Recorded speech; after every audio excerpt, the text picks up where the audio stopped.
Restart recording.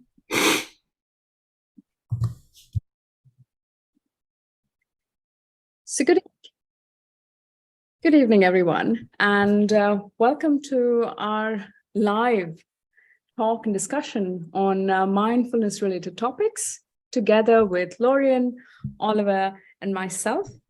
It's been a while since we've been on this screen together. We had Oliver hold up the fort last week, and so we're super thankful to him while both Lorien and I were away managing priorities. And it was a vacation on my side. And that is a priority too. It is a priority. Yeah. That's it. And we were talking how in one of our sessions ahead, possibly the next week, we talk about how we can vacation and how our different vacations have turned out this last week. So we'll talk about that the next week.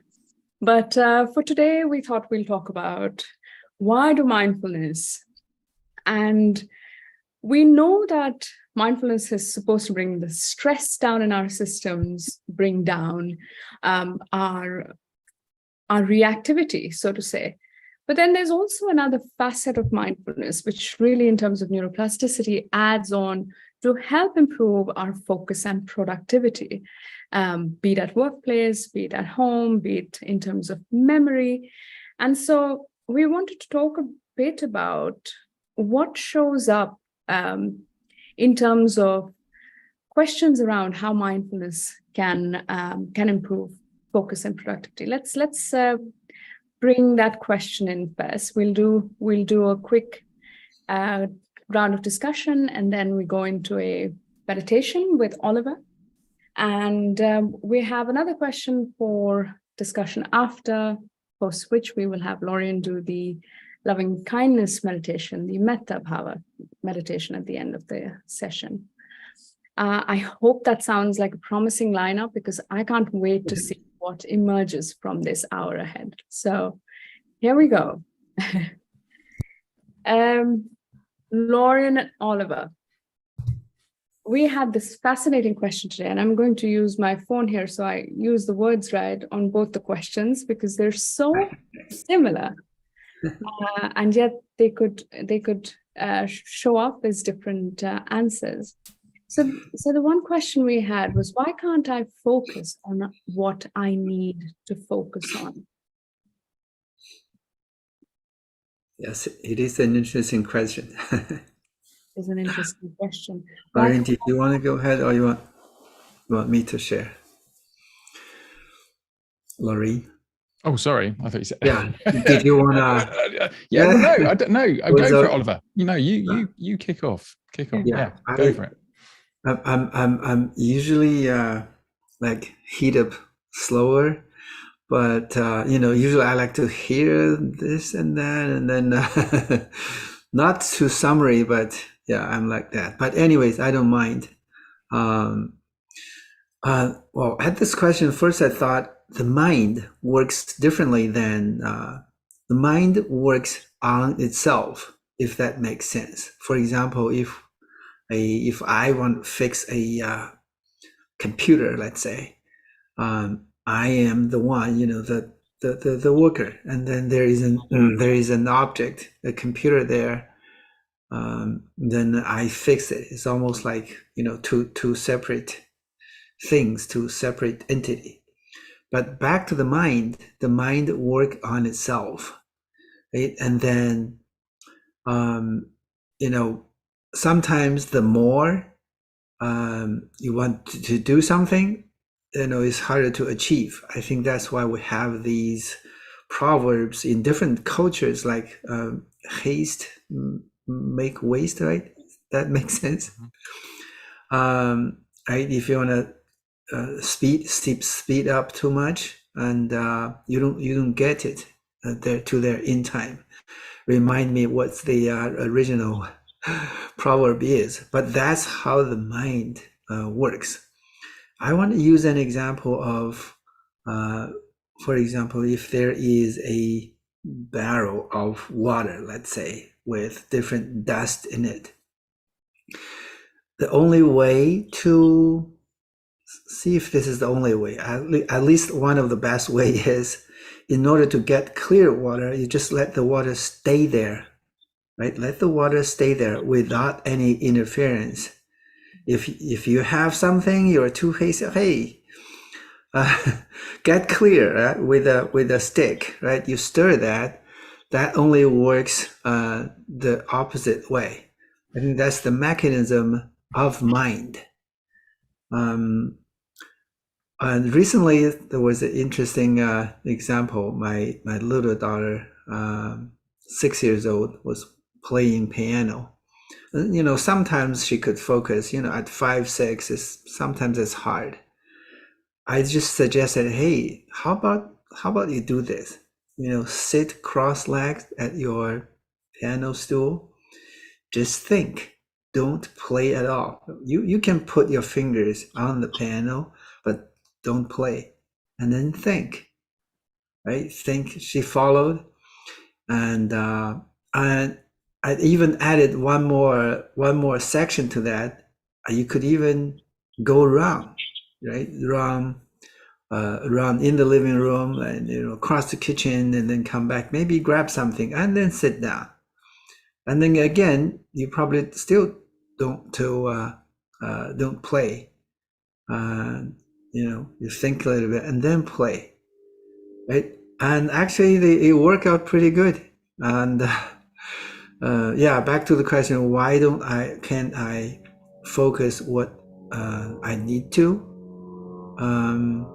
Sometimes the more you want to focus, it's just like you want to calm down. You say, "Hey, calm down, please." It doesn't work that way. She said, with that meditation mudra here, calm down. It doesn't work that way. Focus is the same thing. As long as you don't work, well, not as long as, but sometimes, you don't have to with that purpose of focusing, and then you are focusing. That's why how mindfulness works, right? For people who don't know mindfulness techniques, right? Why focusing on breathe, right? Why just, I need to focus on something, right? Why you pull me out just focusing on breathe? This is not what I need to focus. But again, you find it works. Really what makes me happy is another example. I was in a session. Honestly, I don't force this mindfulness ideas into family members, but at one point I did ask. You will be mindful. I did ask my big daughter. She's in high school, and I did see her work very hard, academically, on the curriculums and different things. So I thought, okay, how about just join me it's a 4-hour retreat. Just join me for about 30 minutes, just for the sitting meditation, right? I didn't ask her because I don't want to push, into mindfulness. A few days later, I actually, while I was driving, together to Northern Cal, hey, how did that work? She said, okay, those things that I couldn't remember just came to me while I was sitting, right, following your guidance.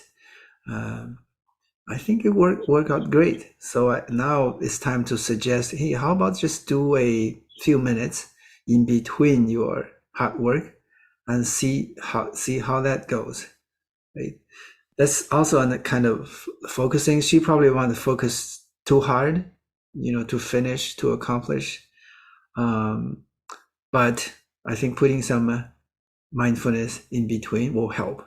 Anyways, long answer to a short question. That's the great thing about short questions, isn't it? You kind of just, it's a lot more complicated than we think, and it's very difficult to give a single simple answer to what appears to be a simple question. But yeah, thank you, Oliver. And I really liked some of that stuff. And I mean, the position that you made right at the start about the water, and if you've got sort of cloudy water, and the only way to see through it is to let the water settle. And when I was on my vacation, my dog gave me example of that because she lost her ball in a stream, and she, of course, went straight for it and was rooting around. And the more she rooted around trying to find the ball in the stream, the more silt she kicked up from the bottom. So I was having to try and still her, which was almost impossible because she was obsessed with finding the missing ball. So I had to hold her back whilst the water settled so we could see clearly through the water. So that reminded me instantly of that. And that's a great little analogy, the whole sort of, sitting to let the waters clear. And I think that will tie in nicely for the second part of this conversation later, Avanti, I think, as well.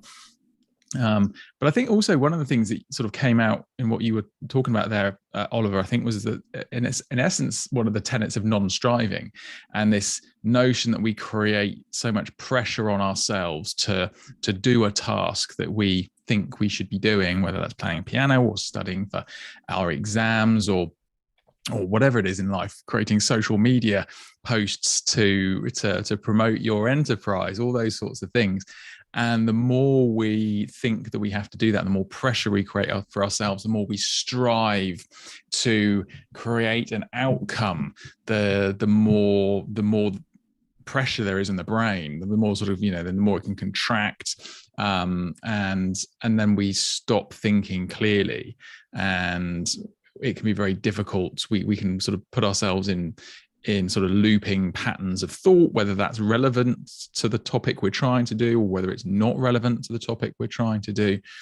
So those two things came out to me really strongly in what you were saying, Oliver. I mean, I think back to this question, why can't I focus on what I need to? I think for me, the question is, one of the interesting things that pops up is what I need to, right? And that's again, that's a very sort of relative or subjective kind of concept, because there is often this great pressure in our lives to focus on specific tasks or what have you, or to achieve certain things. And one of the big disconnects when I'm coaching clients and when I'm reflecting on my own life is, whose game are you playing? And is this actually a goal that you genuinely are passionate about and want to do for yourself, or are you doing it for someone else? And that, as a sort of a behavioral concept, not necessarily a mindful concept, although mindfulness is really helpful for helping us recognize that. Helpful for helping is really good for helping us to recognize that in ourselves.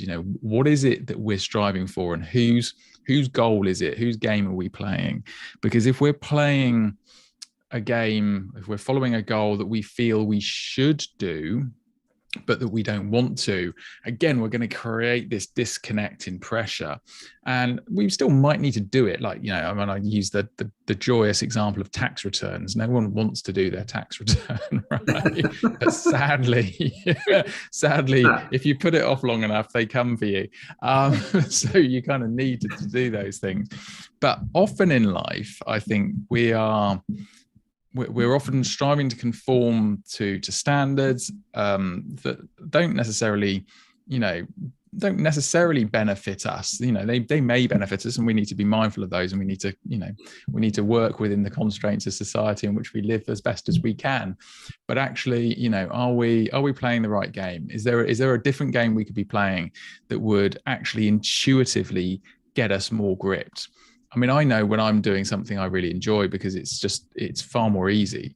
The work that I do now is just so much easier for me to settle into. It's not without its little hiccups from time to time, right? There's still bits that I find more challenging, and that directions that I'm pulled towards that I don't immediately resonate with. And I think, oh, do I really want to do that? And that creates the pressure and the resistance. But actually, it's a lot easier for me to do what I do now and to motivate myself to do it, because it's something I'm passionate about. Genuinely, it's a path that I want to follow, rather than my previous life in the corporate world, where I was playing a game that I could play but wasn't a game I enjoyed playing. Does that make sense? Yeah. That is fantastic. I mean, look at the richness and ideas that have shown up, because what I love about the fact that, and I'm going to mention Oliver here before you, Lorien, but I think, how Oliver said that he asked his daughter to join the meditation session and he doesn't push it. And I don't too, but what I liked how he did was he waited for a couple of days and to bring this question up when he was driving to her, to say, so how did you feel about doing this 2 days ago? A lot of times a mom like me would be very curious and say, so how did it go? Like right after the session is done. So kudos to you on that, Oliver. I must say that I think everyone needs to sort of follow their rhythm and let that experience sink in. So yes, I guess this is also like, leading by example, and right, you don't push. If it is good, people will see it. And they will see it, absolutely. So I think that really stuck to me, and I think what you brought up, Lorien, was so powerful in the way that we are constantly striving to reach standards that maybe there is someone else who's setting up for us. Whose game are you playing? I love how you mention it, because honestly, I think these days there is a lot of social media that we can compare ourselves, our lives to, and it helps to sort of step out. And there was it's a Socratic story. I remember from this, when I read this question, why am I not able to focus on what I need to? There is a question, and there's a story that comes to my mind. It is about two, how do we call them? Craftsmen who are creating a building, and they're stone cutters. And so this man, he walks across to the first stone cutter and he says, what are you building? And he says, oh, I'm building a brick. And I'm building a lot of them so that we can build something. I'm not sure what it is, but there's a brick that I'm creating. And so he says, fair enough. And then he walks along, and then he meets this other stone cutter who's very joyful, who's very happy. And he is singing, and he's really enjoying what he's doing. And so this man who comes across him says, so what are you making? I mean, why are you so happy? And he's like, oh, you know what? I'm actually helping build a church. And this brick that I'm going to create, they were both doing the same thing. But he said, this brick that I'm going to create is going to become part of this big church. And I love it, because the church is something that I really pray every day. And this is what my goal is. And I am part of this big vision, and I love it. And so that was what came up to my mind when you pose that question, which is interesting. It's about, what is our end goal too?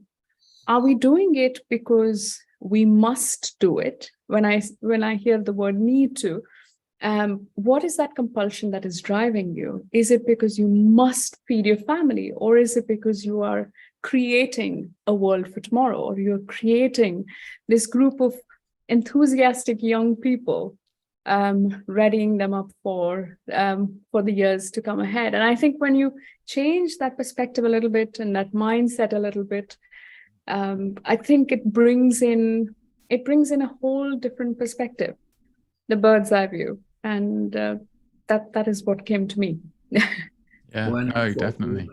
Mm-hmm. Yeah, love that. And on that, just sort of reminded me the flipping the use of language, and that story perfectly illustrates it. But it's like you're right. It's the focus on what I need to do, and you can flip the language. And I don't know. I picked this up from somewhere else, of course, because we pick everything up from somewhere else. And I don't know if this has got roots in cognitive behavior, but it would make sense, because it is about sort of changing the language with the mind. And instead of saying I need to or I have to, you say I get to. So I need to go to school, or I need to go to work. I get to go to school and I get to go to work, and that kind of flips it mentally and actually creates a position of, a position of gratitude, really, for a task that you might not resonate with, but that the use of the language is so important. And yeah, well, that's very powerful, very empowering, actually. Yeah, wonderful. Yeah, remind me something also from both of you. Yes. I think there's a need to. There's different levels, right? What's the real need? And then maybe there's things that I want to. That's different also. I think Lorien did some analysis also.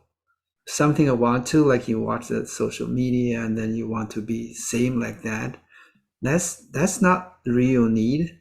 And also the thing that I have to is almost like I'm forced to some extent, right? I'm forced to do it. Again, it's not what I need to either. I guess in order to find what I really need, mindfulness is one of the greatest help also, because we can search deep inside, internal, than finding these needs from any external things. So I guess that's maybe related to the question too. When I ask the question, why can't I focus on what I need to? Probably the one more question to ask is this really what I need to focus, or what do I need to focus? Yeah, sure. Even for the bigger goals, right? Bigger vision. I think internally our mind has that bigger vision.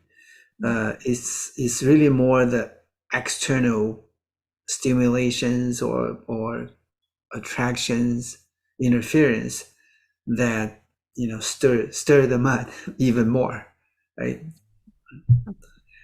Yeah, and I think I don't know. Maybe you're not alluding to this, but I think you're alluding to sort of the idea of, or perhaps this is an extension of it, but the idea of reframing the situation. So yeah, I need to study because I need to do an exam. And it's like, well, that's not your end goal. Your end goal, which you're not focusing on, is that you want to achieve a certain career path, right? Which is hopefully something you want to do, right? So rather than focusing on the pain of the immediate exam or the immediate study that you don't see in the minutiae at the zero level, you don't see the point of it. Why am I studying biology, for example, today? And it's like, well, actually you're studying biology to get enough grades to get into college so that you can actually study the course that will give you access to become whatever it is, right? A veterinarian, or a doctor or a psychologist, or whatever it is that you actually want to do in life.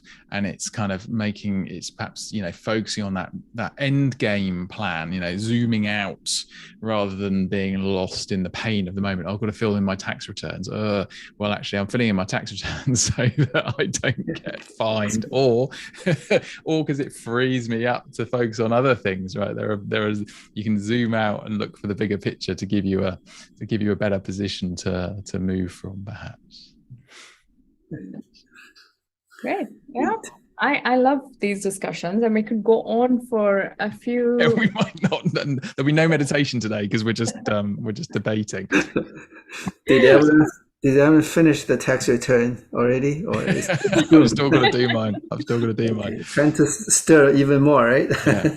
I must say, it's done now, so we're the happier lot. But okay, so Oliver, do you feel ready to? Sure.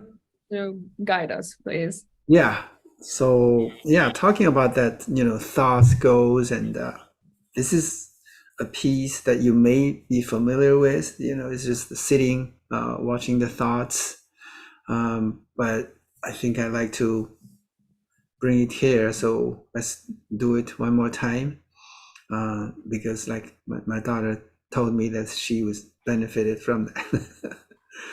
Okay, I'd like to invite everyone to find the best, most comfortable posture.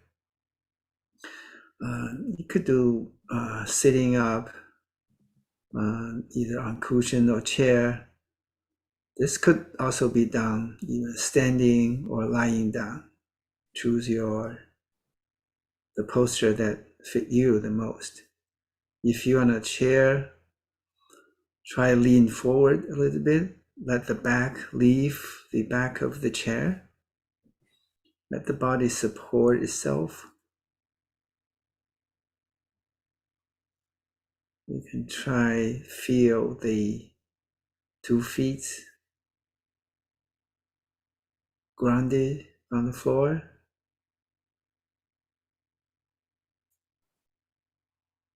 Leave your 2 hands comfortably on knees, laps, or maybe cross them in front of the abdomen.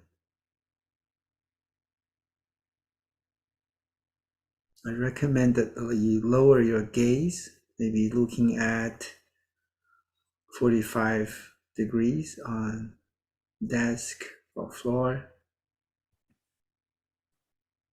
You could also choose to close your eyes if that feels more comfortable.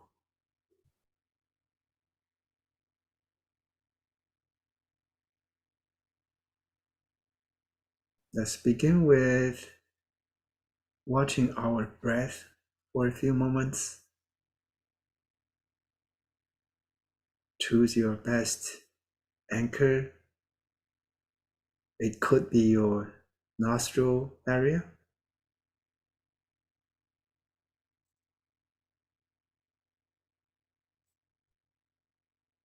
Noticing the breath in and out.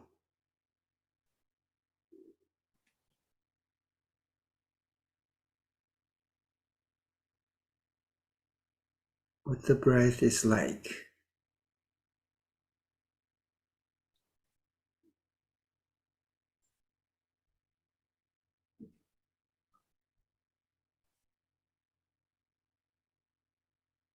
Feeling the warmth of breathing out and maybe a bit of coldness breathing in.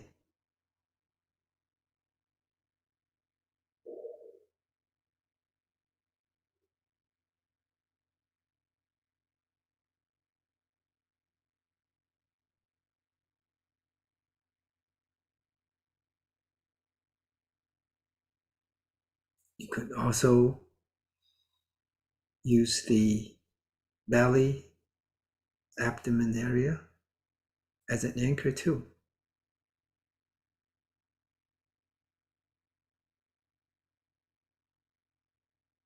Noticing the rise and fall of the belly, following the rhythm of the breath.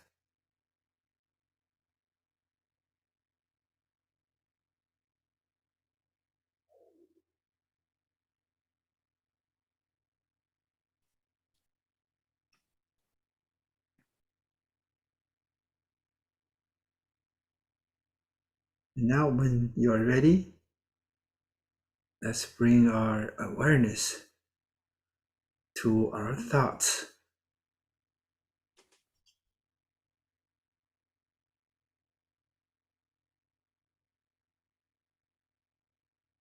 What is on our mind right now?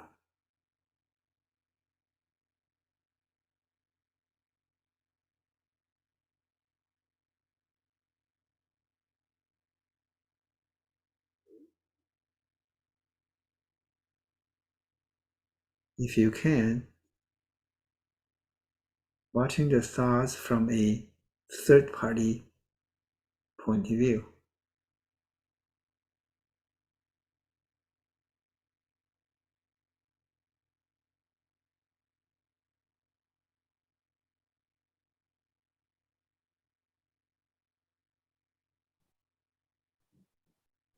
There are different ways to do this. One of them is the train of thoughts. Because the thoughts are like train comes to us,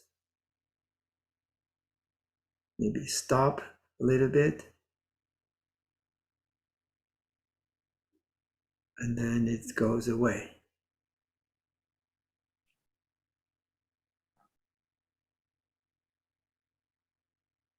see if you could just remain on the stop without jumping onto the train.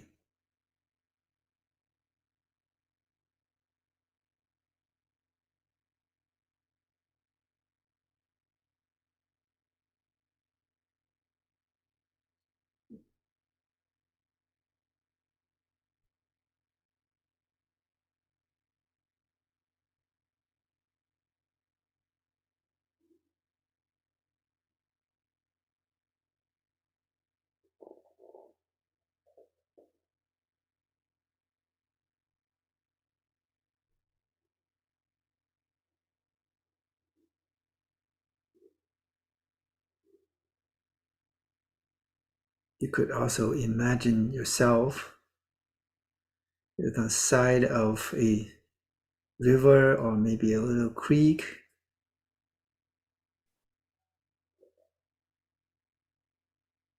Maybe sitting under a tree, just watching the river flows.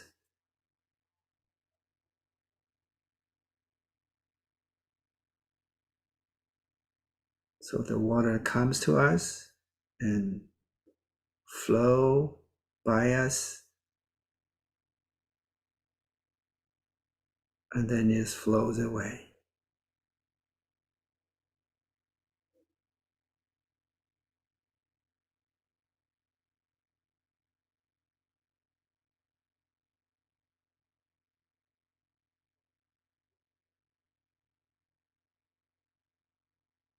You may find that our thoughts just work the same way.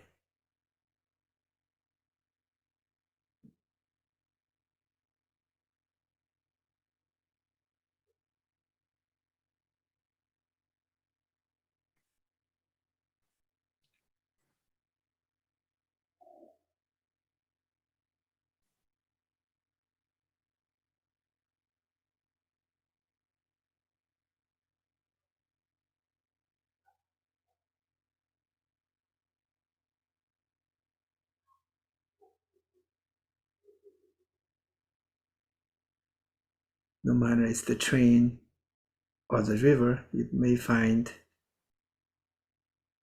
unavoidably sometimes you jump on the train. That's totally fine as long as you notice you are on that train,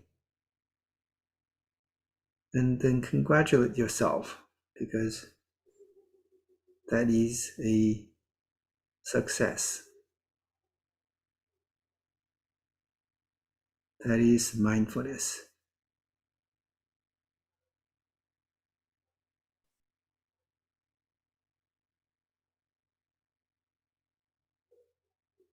What you really need to do only is just jump off the train, stay at the stop, continue watching.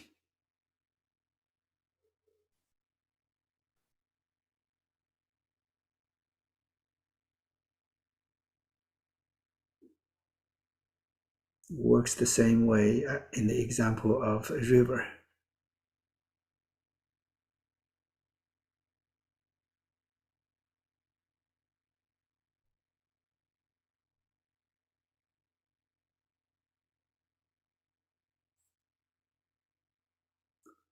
Okay, now I'd like to invite you to bring the awareness back to our breath again for a few moments.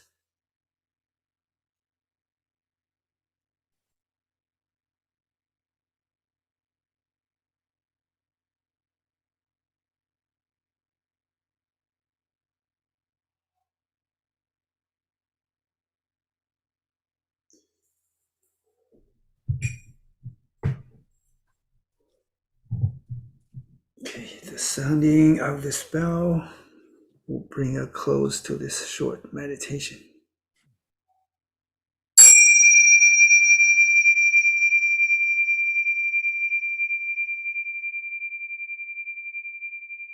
Okay, here we go. Back to you guys. Thanks, Oliver. You're on mute, Avanti. I have a really itchy nose. Apologies for that. Keep touching it.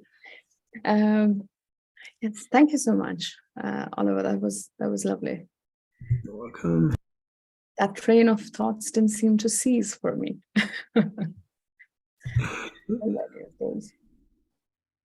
I think we're at a really good spot right now. I want to give Lorien about 20 minutes for his sort of meditation practice. Is that a good number, Lorien? Probably maybe 15, but yeah, we'll see. I mean, I can work it however. Done, because I was thinking about the fact that maybe we shouldn't introduce the other question, or we could now that you're saying 15 minutes, so that still gives us 10 to discuss this other question. And I think it's probably a good idea to put it to anyone who's watching the session. We are so close to both these questions. I think it's going to so the second question that I was thinking of earlier this week was, why should we slow down to become more productive and more focused in what we do? And that was sort of the question that that I wanted to bring out here also, to see what responses show up in this moment for the three of us. Yeah, I mean, and I suppose that there's some overlaps with what we talked about earlier, and I think Oliver's analogy of the muddy water is perfect, and also the sort of the notion of more haste, less speed, which is one of the sort of proverbs over here in Britain for sort of slowing down to be more efficient. Although I'm not sure I agree with the words more haste, less speed, but it's a well established proverb over here anyway. But yeah, again, I suppose in essence it's about creating pressure. The more you're trying, this whole sort of striving, this needing to be a certain way, or to achieve a certain thing without the patience required to achieve it, the more pressure you create on an environment, the more pressure you create in the mind, the more likely you are to make mistakes. Whether, if you're doing a physical skill, we all know that when we're trying to rush, buttoning a shirt or something, when your alarm's gone off late or whatever, and you're trying to get dressed, and all of a sudden everything just doesn't seem to work properly. You can't get your socks on without sticking your big toe in it, or you can't find your buttons and all that sort of stuff. And I'm sure if you had a stopwatch out, the time between when you're doing it smoothly and the time when you're rushing and you're making a right hash of it probably wouldn't be that different. But it's how it feels, and the fact that you're stumbling and you're making mistakes, and that means you're more likely to get frustrated and put yourself in a negative mind space, which is probably going to result in you being snappy with people around you, making less informed decisions about things. You can just see this whole cascade of events of misfortune spiraling off out of hand because your alarm went off late and you then felt pressure and you were, I've got to speed up to catch up on time. And actually, in fact, if you just breathed a little and went with the process, you probably get where you needed to get at virtually exactly the same time with a lot less anguish. Yes, that makes sense. I was thinking, Avanti, what you were asking the question, and corporate scenario. I know a company that's been doing really good over the past decades, or more than decades, almost two. But things up and down unavoidably in anyone's life, including companies or individuals. Then we found that there were more meetings and longer meetings, sometimes until maybe midnight. Of course, in this scenario, there could be different kind of thinkings. People would think or expect these because there are goals that not accomplished. Longer meetings could produce more, like produce more ideas or produce more way out, and to bring it back to the good situation. Good. This is one way to look at it. Apparently, that doesn't work that way, right? Even though you have longer meetings, you don't necessarily accomplish again what is needed. I guess there are different ways to look at it too. If we can look at a bigger picture, what is a meaning or a goal of a company, right, or enterprise, or even for the individual, right? In the case of enterprise, if that's only for profit in terms of monetary profit and all those things are impermanent, right? You can't always be the same way, always good. So if in that scenario, we can look at more what individuals can be benefited, and as a group too, the human beings can be benefited from that. Is I like to see more and more companies bring this mental health, mindfulness, and these into that balance sheet or or the income statement, right? That will make a firm or enterprise always good, right? No matter is money-wise is up and down, it always will do something good to the people, to the individuals that works in there.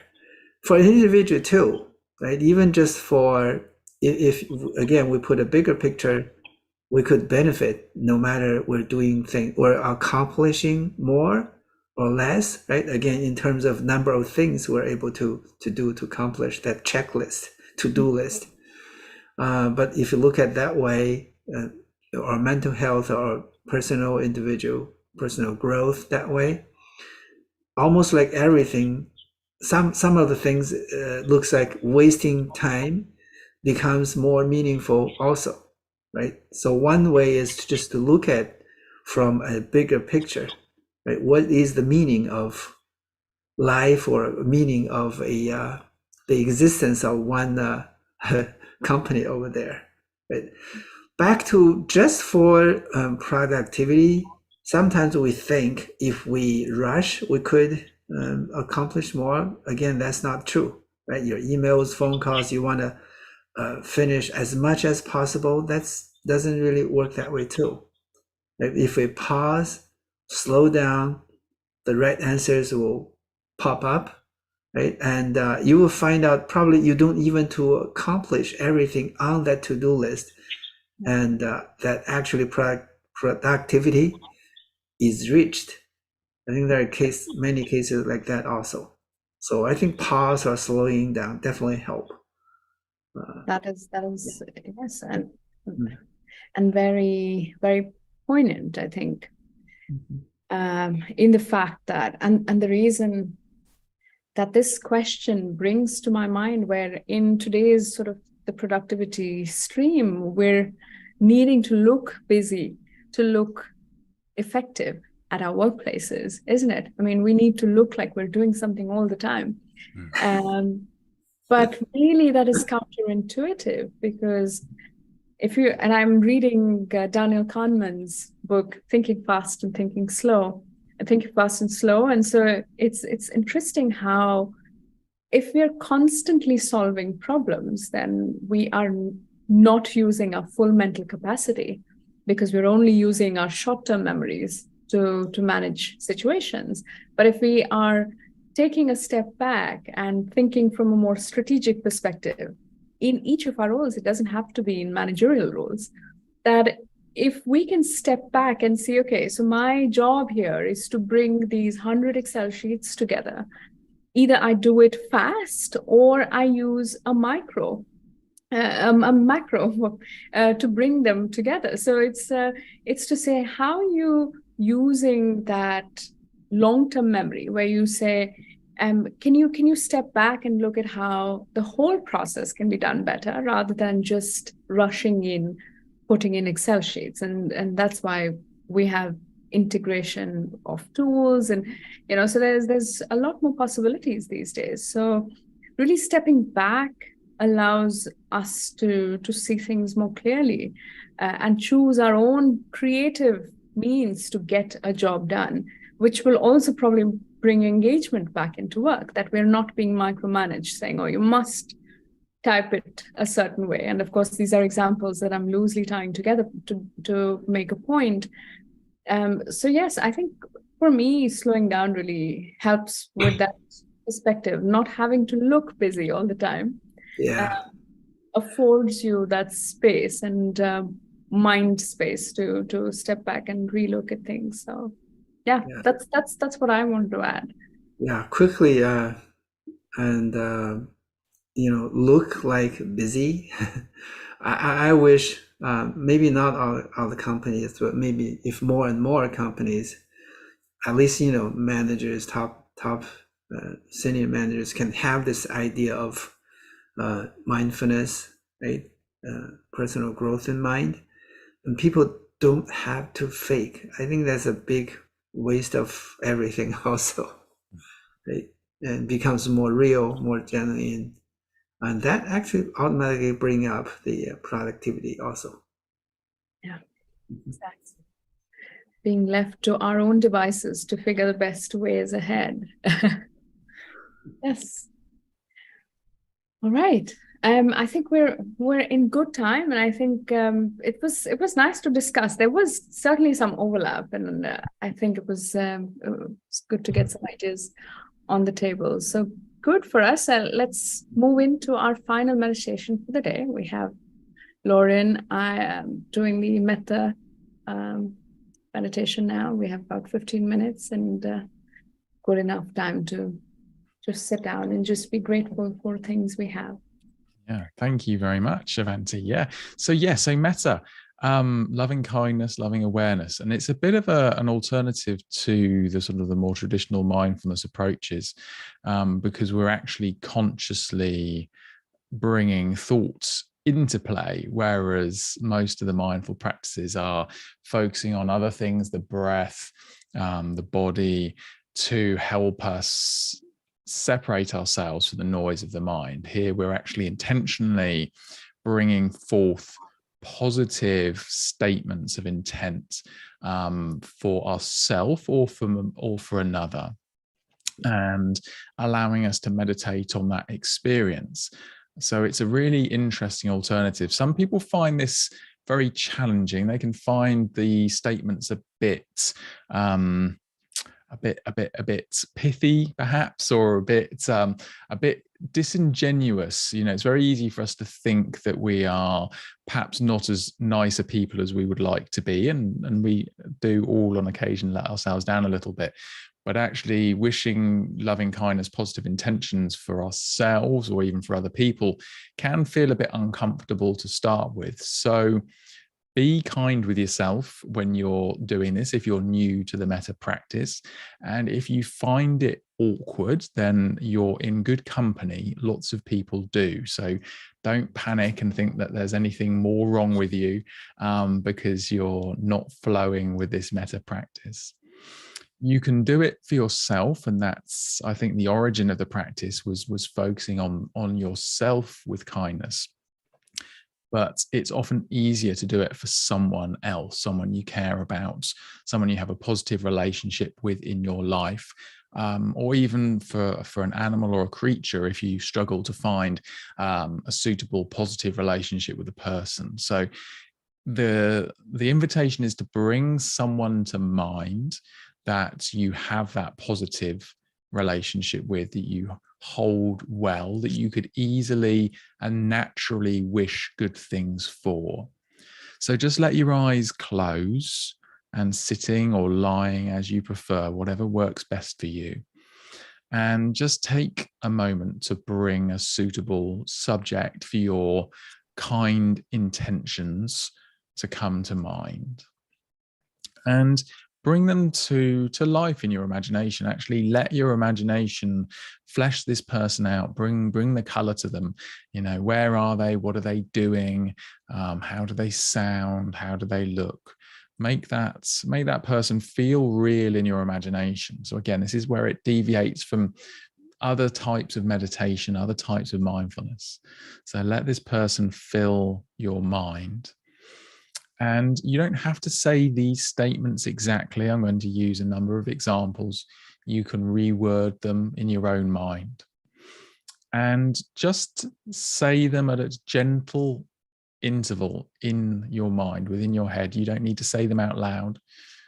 So just every 5-10 seconds, whatever feels right for you, you can gently make these statements and make them with an open and genuine heart. That's all you have to do. So you genuinely want this person to be happy. There's no reason not to want to wish well for this person, or even for yourself if you manage to make it that far forward into the practice. So just settle, sitting, lying, wherever you are, with the visualization of this person in mind. And if you find during the practice you want to swap the person, that's perfectly okay also. Don't get yourself in a knot about who you've chosen and that maybe you should have chosen someone different. That's quite okay too. And may you be happy. Just gently intone that statement in your mind from a position of genuine good-heartedness, from genuine desire for the person to be happy. May you be safe and well.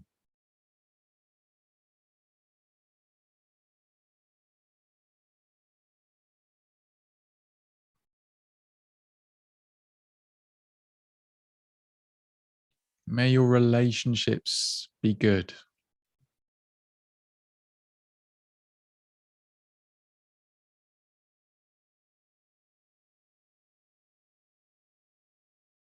Just let yourself breathe into every statement. Let your heart be open to every statement. And simply pay attention to the felt physical sensations and experience as you do this.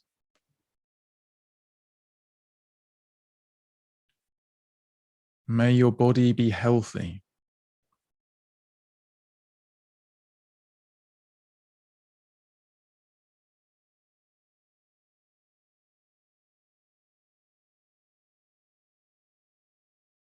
May you find opportunity in the challenges of life.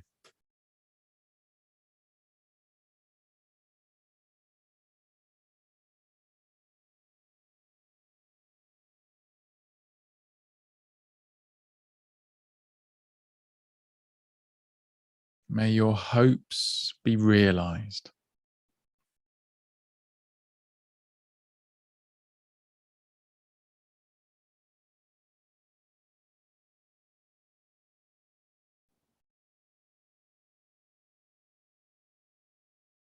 May your actions be orientated towards the highest good.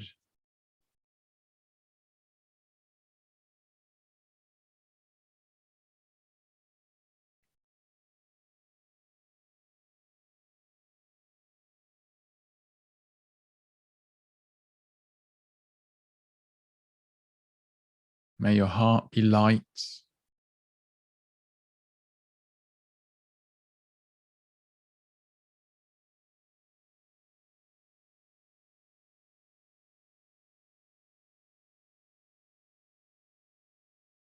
May your vision be unclouded.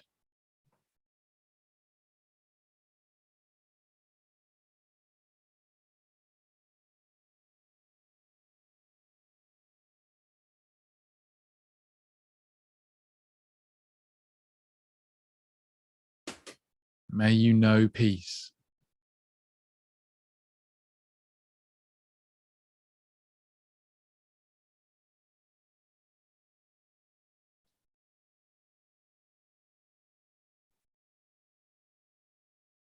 May you be happy.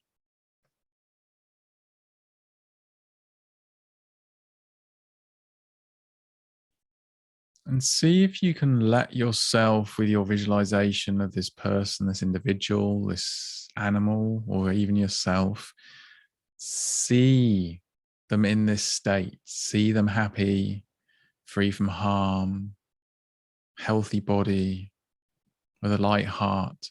Whatever statements resonate with you and that you can give authentically, compassionately,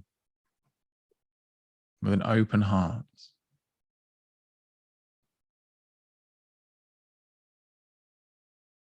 Breathing with the statements that you choose.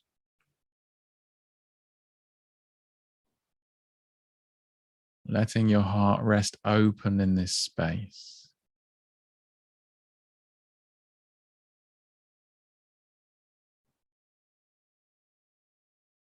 And gently observing, curiously, how this feels.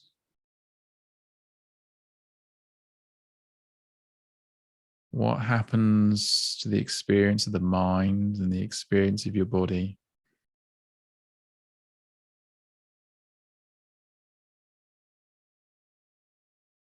as you make this practice?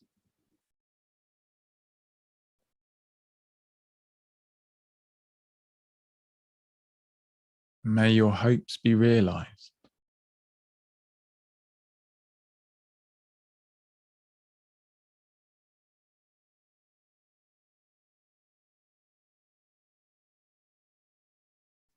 May you be filled with joy.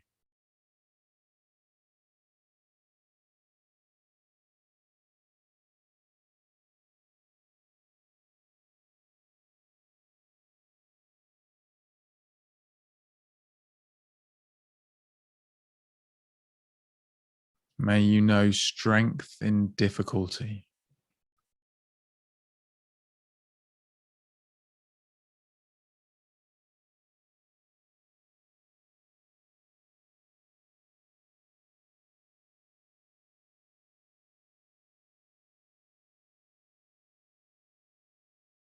May you be happy.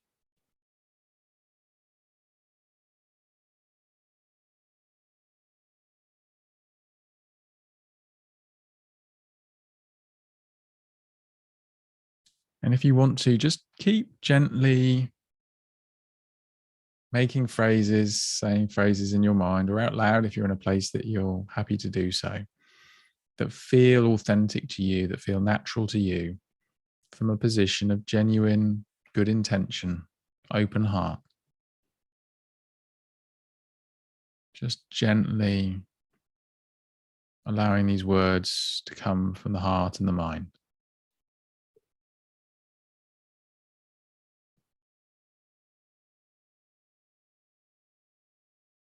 And then rest in the space that you find.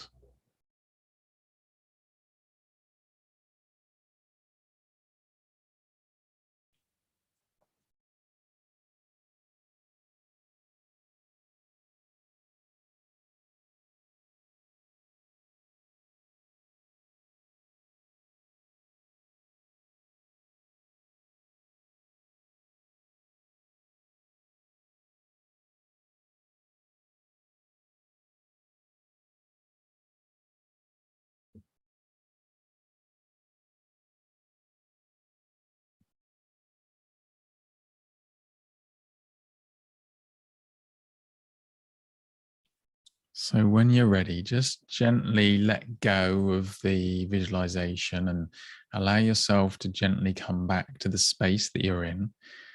When you're ready, opening your eyes and just orientating yourself back to the room, looking around if you want to, a little stretch if you need to. Just gently reconnecting with the body. Have a drink of water if that feels appropriate. And reflect on the practice and how it went for you. Perhaps it felt pleasant and was easy and intuitive, and perhaps it felt awkward and challenging.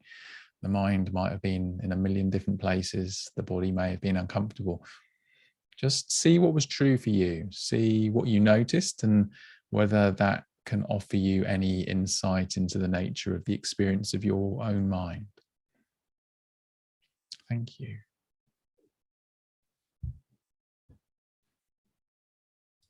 That was wonderful. All right. Thank you.